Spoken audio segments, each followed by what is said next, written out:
12 oyga 1 million 363 mingdan to'g'ri keldi. Bosh to'lov 5 million bo'ldi. Assalomu alaykum hurmatli obunachilar. G'azalkentdan Elmurod akam kelishibdi. O'zlariga ma'qul kelgan mana shu Nmax skuterdan bo'lib to'lashga qilib berdik.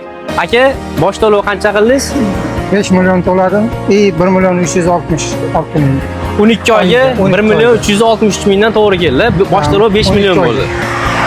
Ishonch do'konlari orqali muddati to'lovga 12 oyga qilib berdik. Akalarimiz yaxshi kunlarga nasib qilsin, iloyim hech qachon yiqilishmasin. Shu mototsiklni endi G'azalkent ko'chalari yopib ketishyapti. Mototsikl 150 kuba bo'ladi, ABS sistema bo'ladi. Ditkisli tormoz, chiroyli LED lampalar mana bu yerda RGB bo'lib yonadi. Yuk ko'tarishi 180 kilogagacha bemalol bir odam ko'tara oladi. Starterda hamda tepkida o'taydi. Yap-yangi 0 probeyda mana hozir chiroyli qilib yig'dik. Qo'shimchasi komplektda o'zini kaskalari bor, buni ham berdik. Qo'shimcha yana bitta kaska xarid qilishdi. Xudo xolasa, agar sizlarga shunaqa mototsikl yoki skuter kerak bo'ladigan bo'lsa, bemalol bizga murojaat qilishlaringiz mumkin. O'zbekiston viloyat xizmat xizmatlarini tashkillab beramiz.